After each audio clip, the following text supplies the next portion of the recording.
আল্লাহ রাব্বুল আলামিন বলেন, কুল ইন্নাল্লাহা ইউদিল্লু মান ইয়াশা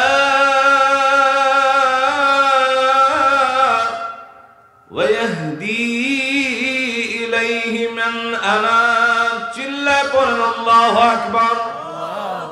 আমার আল্লাহ পাক ডাক দিয়া বলেন, হাবিব প্যারা নবীজি আমার মুহাম্মদ সাল্লাল্লাহু আলাইহি ওয়াসাল্লাম, আপনি আমার বান্দা তথা আপনার উম্মতদেরকে জানায়া দেন, আল্লাহ যাকে চান পথভ্রষ্ট করেন। যে ব্যক্তি বিনয় নিয়ে হেদায়েতের দিকে অগ্রসর হয়, আমার আল্লাহ রাব্বুল আলামিন তাকে হেদায়েত লাভে ধন্য করে দেয়। সুবহানাল্লাহ। আপনারা কষ্ট করেন, আরামের ঘুম হারাম করেন, হবিরন্দি জমশাবাদের উদ্যোগে যে মহা সুন্নি আয়োজনের একটি বিষয় হয়েছে, সেখানে যে আপনারা শামিল হয়েছেন, আল্লাহ রাব্বুল আলামিন আপনাদেরকে হেদায়েত করেছেন। তাই জান্নাতের বাগানে বসার জন্য আল্লাহ রাব্বুল আলামিন সুযোগ করে দিয়েছেন। পড়েন সুবহানাল্লাহ। এক নাম্বার, আপনাদেরকে আল্লাহ রাব্বুল আলামিন পছন্দ করেছেন, তাই হেদায়েত করে জান্নাতের বাগানে বসার সুযোগ করে দিলেন। পড়েন সুবহানাল্লাহ। দুই নাম্বার পুরস্কার হলো, জীবনে যত গুনাহ নিয়ে এসেছেন, খাস মোনাজাত করে আখিরি মোনাজাত পর্যন্ত যদি আপনি থেকে কয়েক ফোঁটা অশ্রু চোখ থেকে ঝরাতে পারেন, জীবনে যত বড় অন্যায় করেছেন, আমার আল্লাহ রাব্বুল আলামিন সব মাফ করে দিবে। সহিহ আল বুখারী থেকে শোনাচ্ছি, আল্লাহ রাব্বুল আলামিনের হাবিব ইরশাদ করেছেন, আল্লাহর কোন কোরআন যখন জিকিরের মজমায়, কোরআনের মজমায় রাসূলুল্লাহ শান বয়ান হয়, এমন কোন মজমায় বসে যায়, মধ্যবর্তী সময় আল্লাহ রাব্বুল আলামিন একদল ফেরেশতা নাজিল করেন। আমরা তো জানি না কোন সময় ফেরেশতা এসে যাবে, এখনো আসতে পারে, আবার শেষ মোনাজাতের সময় আসতে পারে। এই সব সময় যদি আমরা এখানে উপস্থিত থাকি, ওই সময় আমাদের সব আমলনামা আল্লাহ রাব্বুল আলামিনের কাছে নোট করে নিয়ে যাওয়া হবে। আমার আল্লাহ পাক ডেকে বলবেন, ও আমার ফেরেশতারা, তোমরা কোন জায়গা থেকে এসেছো?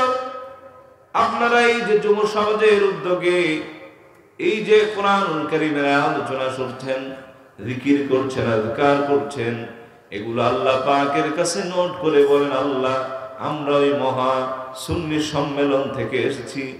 আমার আল্লাহ রাব্বুল আলামিন বলে, আমার বান্দারা আমি আল্লাহ রাব্বুল আলামিনের কাছে কি চাই? আপনারা আমরা এখানে বসলাম, শুধু চাই আল্লাহ রাব্বুল আলামিনের জান্নাত। আর জীবনে যত গুনাহ হয়েছে, সব গুনাহ থেকে মাফ পেয়ে জাহান্নাম চিরতরে হারাম করাতে চাই। ঠিক কিনা বলেন?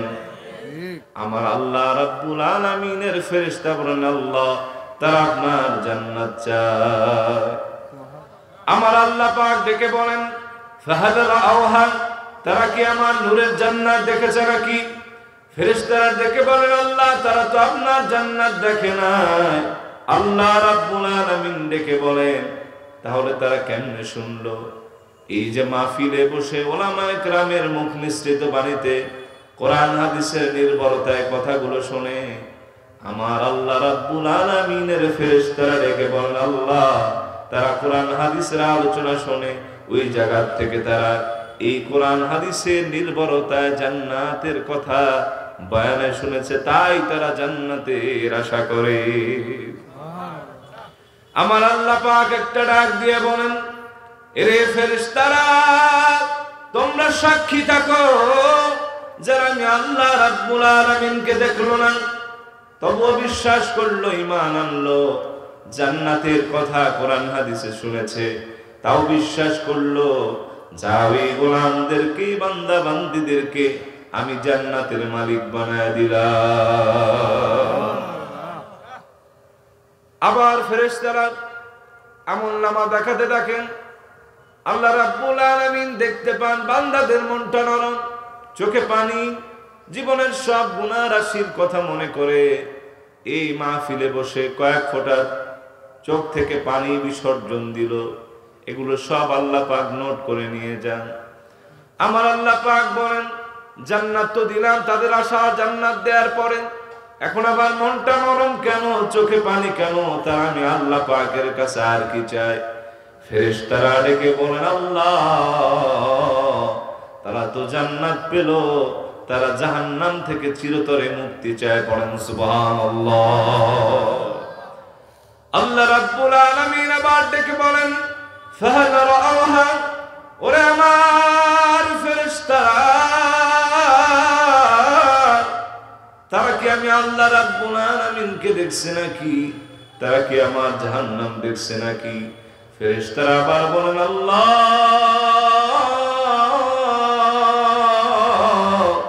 তারা আপনার জাহান্নামও দেখে নাই, আপনার জান্নাতও দেখে নাই, কিন্তু কোরআন হাদিসের কথাগুলো বিশ্বাস করে, আপনাকে গফুর গফফার জেনে চোখ থেকে পানি ফেলায়।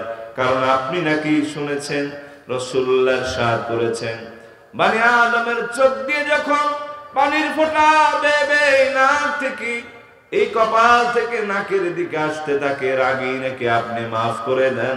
এই গফুর গফফার নাম জেনে আপনার কাছে মাফ চেয়েছে। বলেন সুবহানাল্লাহ। আমার আল্লাহ পাক কত গুনাহ মাফ করেন, তিনি কত বড় গফুর গফফার খেয়াল করেন।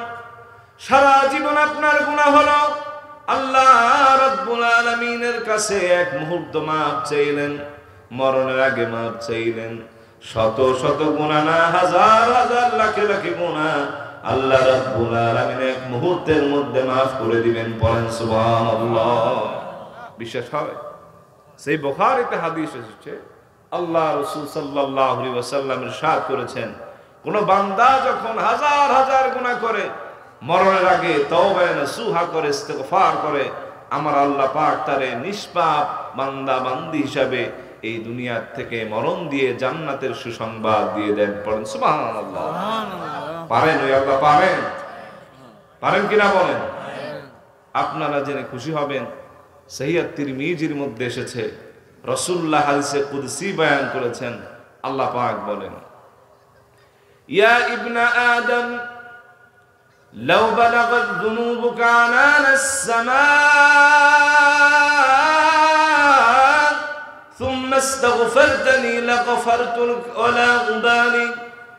আমার আল্লাহ পাক ডেকে বলেন, ও বনি আদম, তোমার জীবনের গুনাহ জমতে জমতে যদি আকাশের মেঘমালা পর্যন্ত গুনাহ পৌঁছে যায়, তুমি আমি আল্লাহ পাককে গফুর গফফার জানেন, নীরবে যদি মাফ চাও, আমি আল্লাহ পাক ওই আকাশের পর্যন্ত উচ্চতায় যে গুনাহ পৌঁছে গেছে সব এক মুহূর্তের মধ্যে মাফ করে দেব। আর মাফ করার ক্ষেত্রে কোনো ব্যক্তিকে, কাউকে আমি আল্লাহ পাক পরোয়া করব না। সুবহানাল্লাহ। মনে পড়ে গেল একজন সাহাবীর কথা, যেই সাহাবী পূর্বে এমন অন্যায় করেছিল, এমন গুনাহ করেছিল, আজ পর্যন্ত দুনিয়ার নজিরে এমন কেউ গুনাহ করে নাই। তার নাম হচ্ছে দাহিয়াতুল কলবি। ভাইরা, মনটা নরম করে দেন, হৃদয়ের কান লাগান। সে ইসলাম গ্রহণের পূর্বে এমন অপরাধ করতে লাগলো, কলিজার টুকরা সন্তান যখন তার জন্মগ্রহণ করলো, একটা না দুইটা না 70টার বেশি কন্যা সন্তান সে মাটির মধ্যে জীবন্ত দাফন করলো। আল্লাহর হাবিব প্যারা নবী আমার মুহাম্মদ সাল্লাল্লাহু আলাইহি ওয়াসাল্লামের কাছে গেলেন, বললেন, ইয়া রাসূলুল্লাহ, আমি দাহিয়াতুল কলবি ঈমান আনতে চাই, আর আপনার কাছে সব কিছু বলি, আপনি শুনেন, এই গুনাহ কি আমার আল্লাহ পাক মাফ করবেন নাকি? আল্লাহর হাবিবের কাছে বর্ণনা করছেন দাহিয়াতুল কলবি, বলেন, ইয়া রাসূলুল্লাহ, আমার এমন হলো একটা না দুইটা না 70টা পর্যন্ত কন্যা সন্তান হতে লাগলো। আয়ামে জাহিলিয়ার সময় একটা প্রথা চালু ছিল, এখনো সমাজে দেখা যায়, যে মেয়ে সন্তান যখন হয় পিতামাতার বড় গলায় কথা বলতে চায় না।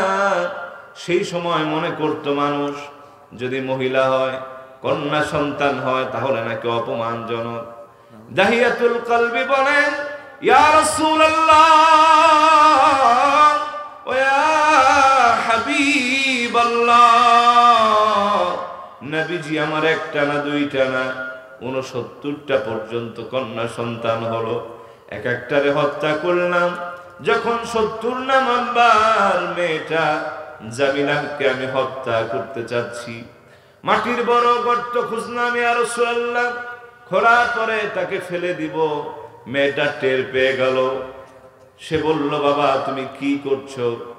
তারপরে আমি তার মতো উচ্চতার একটা গর্ত খুললাম যেন তার শরীরটা সে জায়গায় আটে। ইয়া রাসূলুল্লাহ আমি পাপ, চিন্তা করেন কত বড় পাপ করলাম। মেয়েটাকে হঠাৎ করে ঘাড় ধাক্কা দিয়ে সেখানে ফেলে দিলাম। ওই মেয়েটা বলল, জামিনা ডেকে ডেকে বলল, ও আমার পিতা, আপনি শুধু আমারে বাঁচতে দেন, আমি আপনার পরিচয় দেব না। আমি বাবা এত পাষাণ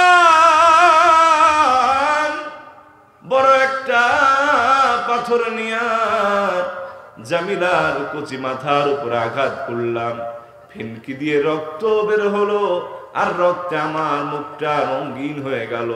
ইয়া রাসূলুল্লাহ ওয়া ইয়া হাবিবাল্লাহ, এরপর আমি আমার জামিলারে ছাড়লাম না, পাথর মারতে মারতে তার শেষ করে মাটি চাপা দিয়ে দিলাম। এই গুনাহ কি আমার আল্লাহ রাব্বুল আলামিন মাফ করবেন নাকি? আল্লাহ পাক ডেকে বলেন, হাবিব ইয়া রাসূলুল্লাহ ওয়া ইয়া হাবিবাল্লাহ, আপনি জানায়া দেন আপনার উম্মতেরা আমার গোলামেরা হাজার গুনাহ করতে করতে যদি জীবন শেষ করে দেয়, শেষ প্রান্তে এসেও আমি আল্লাহ পাকের কাছে মাফ চাই, আমি আল্লাহ রাব্বুল আলামিন তাদের সব গুনাহ মাফ করে দেব, নিশ্চয় আমি ক্ষমাশীল এবং রহিম। রাসূলুল্লাহ বর্ণনা শুনতেছিলেন, আল্লাহর হাবিবের চোখ বেয়ে মোবারক পানিগুলো জমিনের মধ্যে পড়তে লাগলো। রাসূলুল্লাহ কাঁদছেন। আল্লাহ রাব্বুল আলামিন আয়াত নাজিল করে দিলেন, কুল ইয়া ইবাদিয়াল্লাযীনা আসরাফু আলা আনফুসিহিম লা তাকনাতু মির রাহমাতিল্লাহ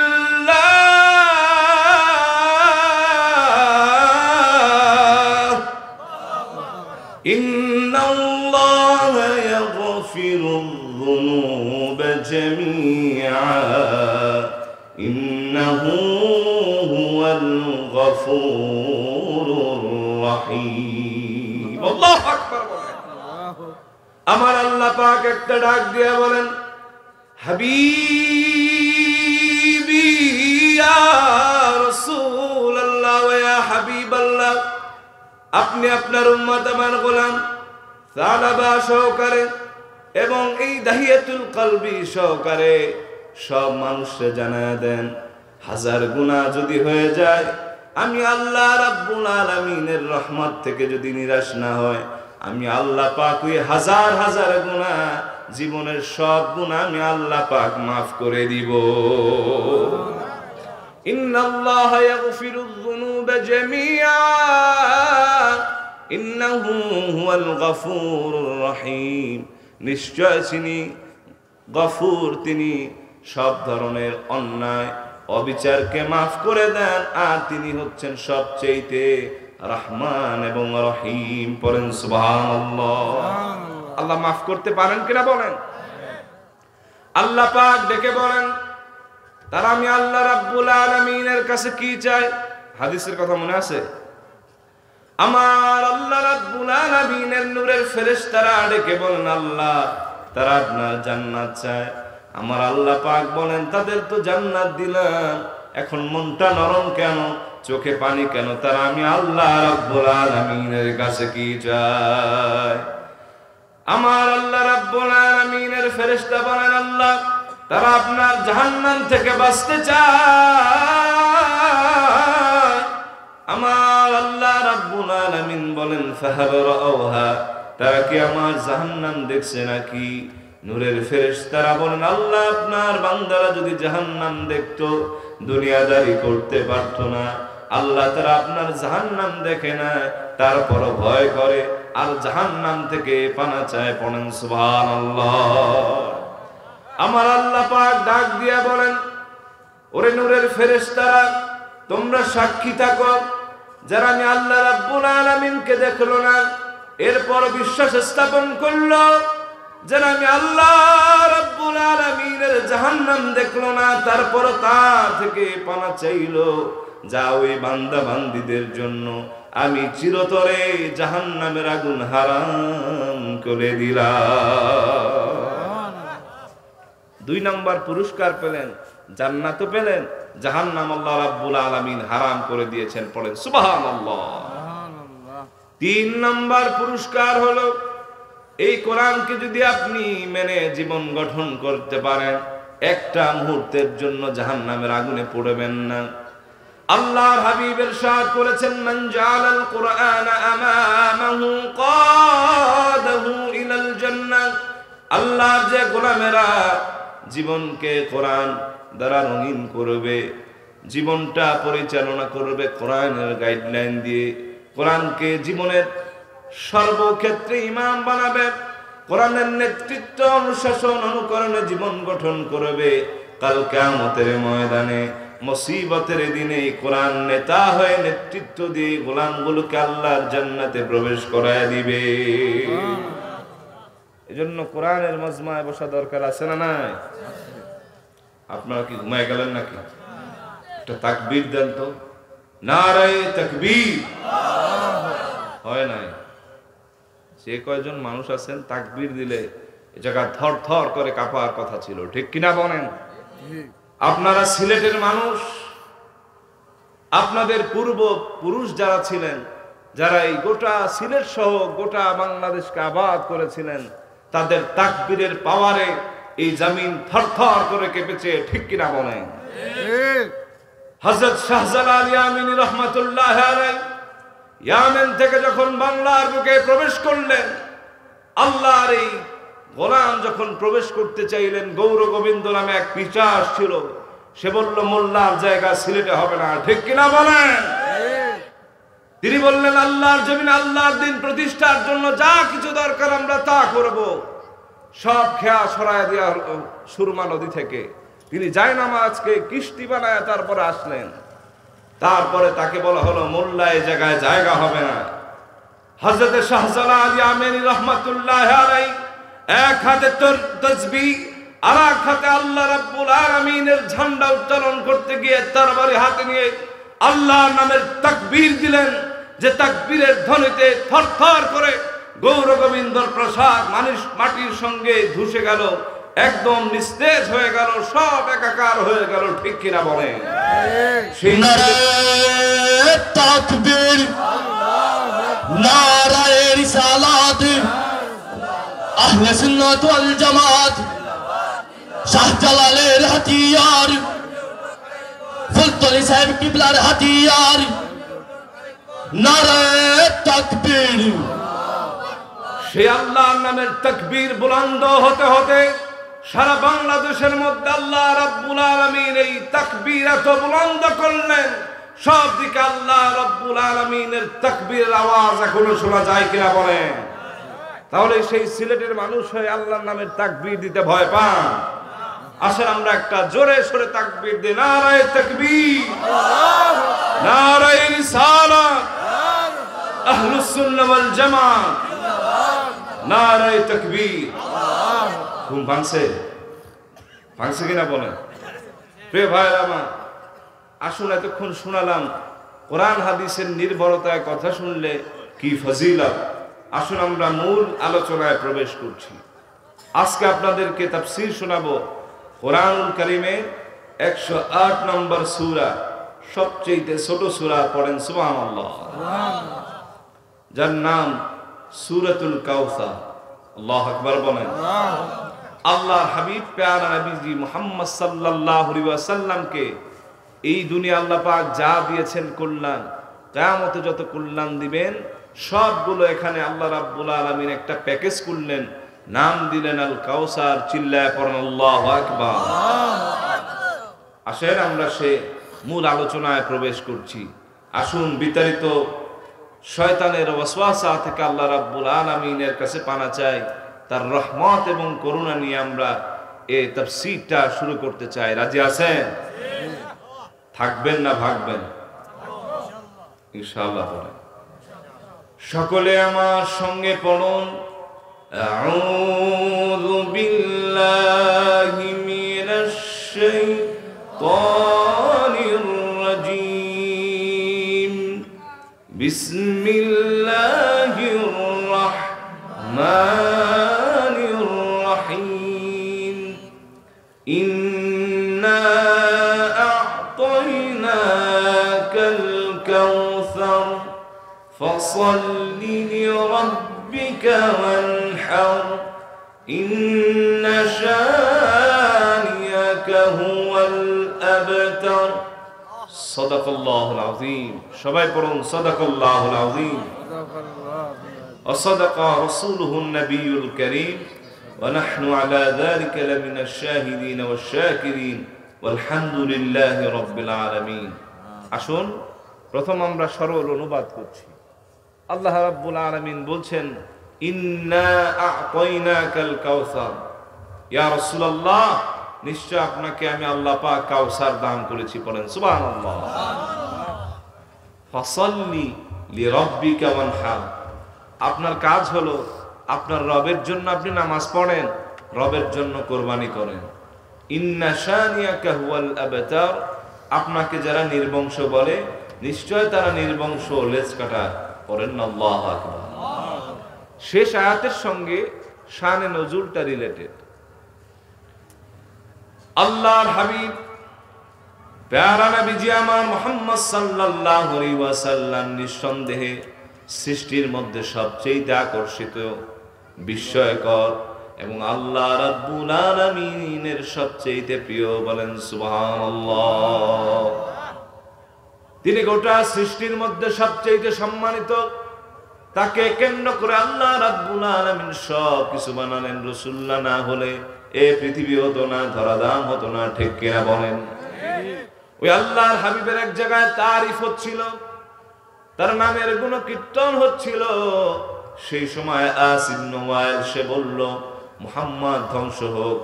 সে ইন্তেকালের পর তার নাম নিশানা নেওয়ার জন্য এই পৃথিবীতে কেউ থাকবে না। কারণ হলো তার পুত্র সন্তান যেগুলো হয়েছে সবগুলো ইন্তেকাল করেছে। তার মেয়েরা তার এই বংশ পরিচয় তুলে রাখতে পারবে না, এগুলো বজায় রাখতে পারবে না। আমার রাসূলুল্লাহ কথাটা শুনে একটু মন ক্ষুণ্ণ করলেন। আল্লাহ পাক ডেকে বলেন, হাবিব ইয়া রাসূলুল্লাহ ওয়া ইয়া হাবিবাল্লাহ, আপনি মন ক্ষুণ্ণ করবেন না, ভারাক্রান্ত হবেন না। আমি আল্লাহ পাক আপনার হয়ে আমি নিজেই এর জবাব দিয়ে দিলাম। একটা শানে নজর ইমাম ইবনে কাসির তাফসীরে কাসিরের মধ্যে এটা নকল করেছেন। আর একটা তাফসীর যদি আপনাকে খুলতে হয়, তার মধ্যে আপনি পাবেন মারিফুল কোরআন। ইমাম শফি রহমাতুল্লাহ আলাইহি তিনি এই কথাটি উল্লেখ করেছেন। আল্লাহর হাবিব সাল্লাল্লাহু আলাইহি ওয়াসাল্লাম মসজিদে নববীর মধ্যে বসা। রাসূলুল্লাহ ঘুম যেতেন, তবে আমাদের মতো ঘুম না। আমরা ঘুমালে লুঙ্গি মুঙ্গি ঠিক থাকে না, ঠিক কিনা বলেন? কিন্তু রাসূলুল্লাহ ঘুমালে তিনি আমাদের মতো ঘুমাতেন না। আমরা ঘুমালে আবার নামাজ পড়ার জন্য, ইবাদত করার জন্য অজু লাগে। রাসূলুল্লাহ ঘুমালে তার অজু লাগতো না ইবাদত করার জন্য। পড়েন সুবহানাল্লাহ। রাসূল বলেন, আমি ঘুমাই, আমার অন্তর ঘুমায় না, কারণ এই অন্তরের মধ্যে আল্লাহ রাব্বুল আলামিন ইলম তথা ওহীর জ্ঞান ডাউনলোড করেন, দান করেন, ওহী নাজিল করেন। পড়েন সুবহানাল্লাহ।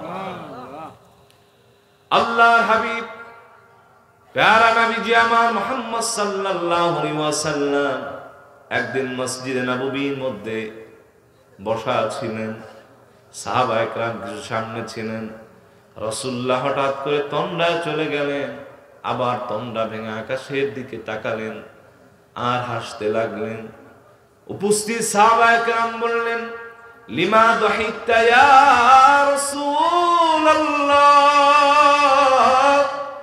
ওয়াল্লাহর হাবিব প্যারা নবীজি আমার, আপনাকে দেখলাম কিছুক্ষণ আগে আপনি তন্দ্রার মধ্যে ছিলেন, আবার তন্দ্রা ভেঙে এই জান্নাতি মুস্কি হাসার কারণ কি, কারণটা জানতে চাই।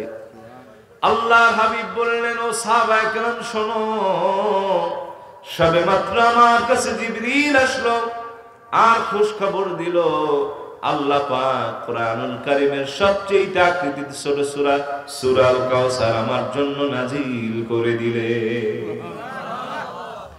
অতঃপর রাসূলুল্লাহ তেলাওয়াত করতে লাগলেন বিসমিল্লাহ সহকারে।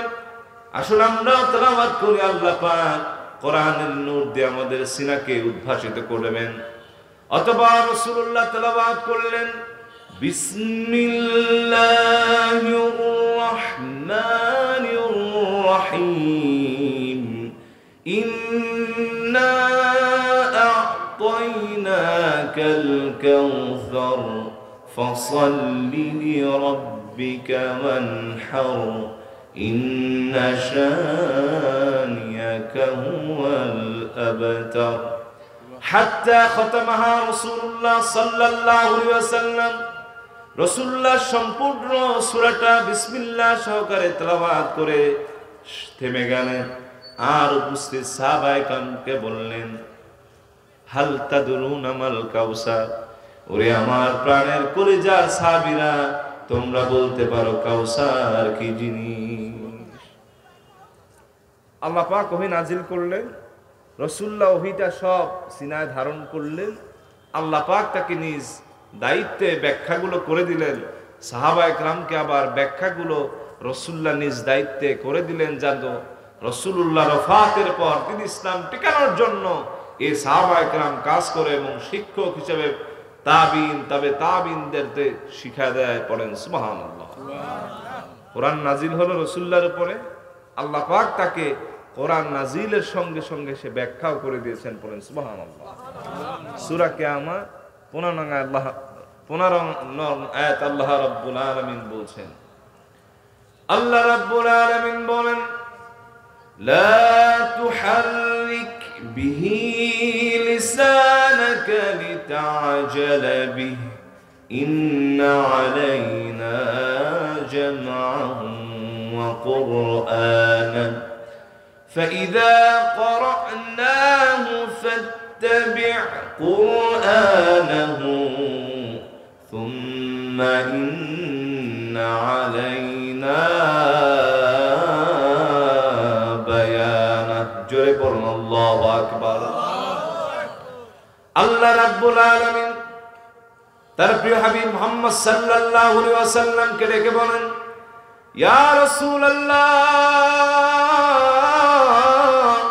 ওয়া হাবিবাল্লাহ, যখন আপনার কাছে জিবরাইল আমিন কোরআন নাজিল করে আমি দেখতে পাই আপনি বারবার তা মুখস্থ করতে গিয়ে আপনার জবানকে নাড়াচাড়া করেন। ইয়া রাসূলুল্লাহ, এটা আপনার শানে যায় না। যখন জিবরাইল নাজিল করে আপনি রহমতের নবী খালি মন দিয়ে শ্রবণ করেন, মনোযোগ দিয়ে শ্রবণ করেন, আমি আল্লাহ পাক 30টা পারা আপনার সিনার মধ্যে রেকর্ড করে দিব। ইয়া রাসূলুল্লাহ ওয়া ইয়া হাবিবাল্লাহ, যা আপনার সিনার মধ্যে আমি আল্লাহ পাক জমা করব, ওইগুলো আমি আল্লাহ পাক নিজ দায়িত্বে ব্যাখ্যাও করে দিব। পড়েন সুবহানাল্লাহ। তাহলে যখন রাসূলুল্লাহর উপরে কোরআন নাজিল হতো, রাসূলুল্লাহ সে ব্যাখ্যাগুলো অনুধাবন করতেন আর উম্মতের প্রয়োজনে আল্লাহর হাবিব তার উম্মতদেরকে সাহাবায়ে কেরামকে শিক্ষা দিতেন, যেন দ্বীন ইসলাম সব জায়গায় পৌঁছে যায়। পড়েন সুবহানাল্লাহ। রাসূলুল্লাহ বললেন, আতাদরুনা মাল কাউসার, ওয়া ফি রিওয়ায়াতিন হাল তাদরুনা মাল কাউসার, ওরে আমার সাহাবায়ে কেরাম, তোমরা কি বলতে পারো কাউসার কি জিনিস? আপনারা বলেন, নাতির নাম ছেলের নাম রাখেন কাউসার, কাউসার কি জিনিস জানেন? কাউসারের দুটি ব্যাখ্যা, কয়টা? জোরে বলেন। জগৎ বিখ্যাত একটি তাফসীর, যেটা ছাত্র এবং শিক্ষকের তাফসীর নামে পরিচিত। জালালাইন শরীফের মধ্যে ইমাম সুয়ুতী রহমাতুল্লাহ আলাইহি লিখেন কাউসারের দুটি ব্যাখ্যা। সুবহানাল্লাহ পড়েন। একটা হচ্ছে নাহরুন ফিল জান্নাহ, আতানিহি রাব্বি আযজা ওয়া জাল। আল্লাহ রাব্বুল আলামিন তার আপন প্রিয় হাবিব মুহাম্মদ সাল্লাল্লাহু আলাইহি ওয়াসাল্লামকে জান্নাতের একটা নহর দান করছেন। রাসূলুল্লাহ কাল কিয়ামতের ময়দানে উম্মতকে, পিপাসার্ত উম্মতকে হাউজে কাউসারের পানি পান করায়া অশান্ত মন চিরতরে ঠান্ডা করে দিবেন। পড়েন সুবহানাল্লাহ। ওই নহরের নাম কি? জোরে বলেন, কাউসার। আরেকটা ব্যাখ্যা তিনি করেছেন, আল খায়রুল কাসীরু মিনান নাবুওয়াতি, আল কাসীরু মিনান নাবুওয়াতি ওয়াল কুরআনি ওয়াশ শাফাআতি ওয়া নাহওয়িহা। আল্লাহ পাক ১৫০০ বছর আগে রাসূলুল্লাহকে যত কল্যাণ দিয়েছেন, কিয়ামতে যত কল্যাণ দিবেন সবগুলো কাউসার। পড়েন সুবহানাল্লাহ।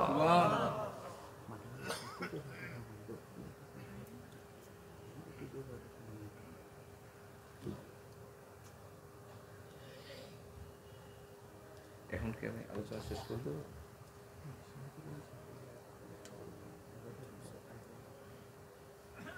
প্রিয় ভাই আমার, খেয়াল করেন কাউসার কি জিনিস। কাল কিয়ামতের ময়দানে মানুষগুলো সব জমা হয়ে যাবে, পানির তৃষ্ণায় ত্রাহি ত্রাহি করতে থাকবে, ছটফট করতে থাকবে। জিহ্বাগুলো নেমে নেমে নাভি পর্যন্ত চলে আসবে। সেই সময় আল্লাহর হাবিবকে দেয়া এই কাউসারের পানি ছাড়া আর কোনো পানি থাকবে না।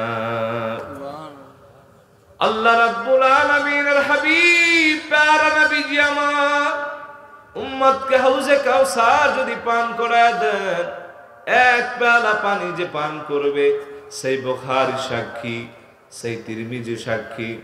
আল্লাহর হাবিব বলেন, লাম ইয়াযমা আবাদা, যে নূরের হাতে একবার হাউজে কাউসারের পানি পান করবে, কোনদিনের জন্য আর তার তৃষ্ণা লাগবে না।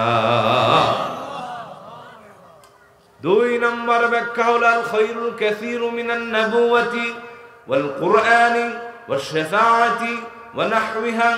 আল্লাহ পাক ১৫০০ বছর আগে রাসূলুল্লাহকে যত কল্যাণ দিয়েছেন আর কিয়ামতে যত কল্যাণ দিবেন সব হলো এই কাউসার। তবে ইমাম সুয়ুতী ব্যাখ্যা করতে গিয়ে ৩টি জিনিস বিশেষভাবে বুঝিয়েছেন। রাসূলুল্লাহ যে নবুয়াত পেয়েছিলেন সেটার কথা, রাসূলুল্লাহ যে শাফাআত পাবেন সেটার কথা, আর আল্লাহ রাব্বুল আলামিন রাসূলুল্লাহকে যে ৩০টা পারা কোরআন দিয়েছেন, এইগুলা হলো কাউসারের অন্তর্ভুক্ত। পড়েন সুবহানাল্লাহ। আল্লাহর হাবিবের শাফাআতকে একটু বলে যায়। কাল কিয়ামতের ময়দানে সব মানুষ জমা হয়ে যাবেন। সূর্যটা আল্লাহ রাব্বুল আলামিন নামায় দিবেন।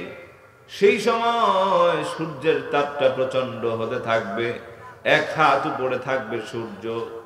নাফরমান সূর্যের তাপের কারণে ছটফট করতে থাকবে। এই মস্তকগুলো তাপের কারণে ভাতের মারের মতো টকবট করতে থাকবে। সেই সময় আল্লাহ রাব্বুল আলামিন হাসর ময়দানে সবাইরে জমা করে দিবেন।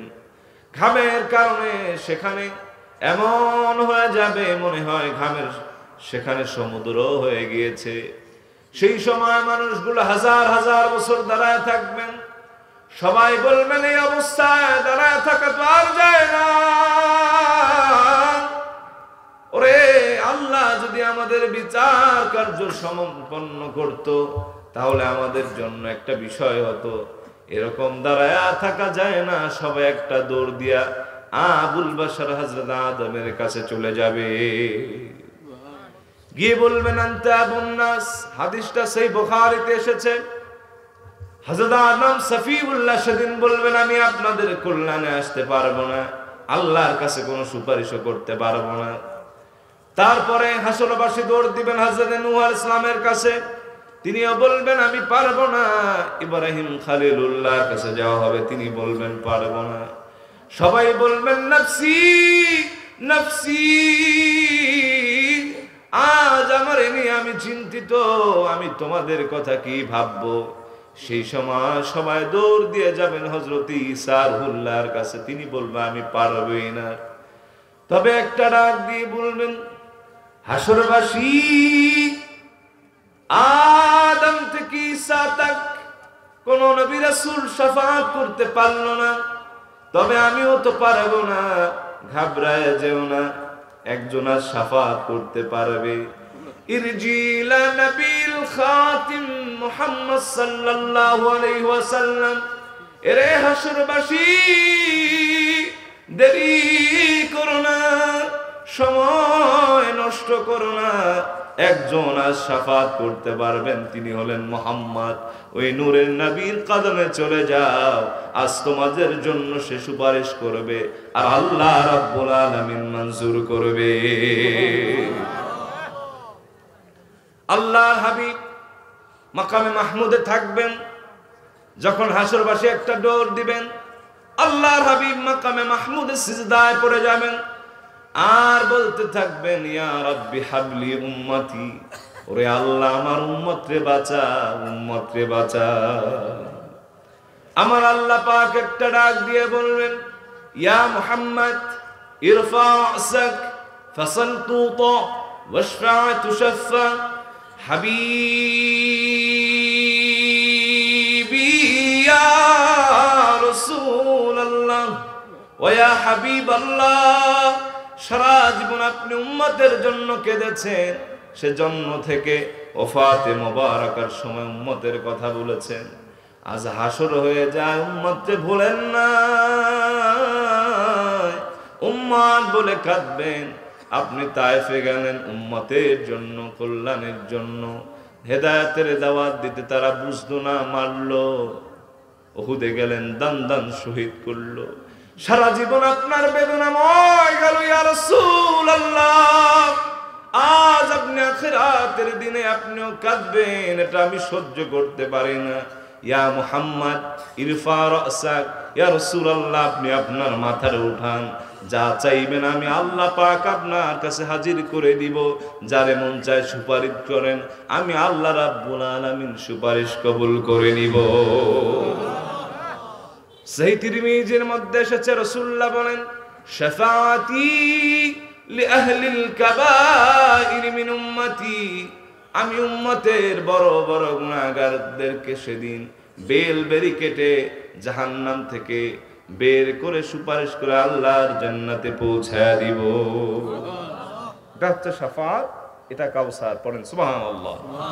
সাদাকাল্লাহুল আযীম ওয়া সাদাকা রাসূলুহুন নবিয়্যুল কারীম।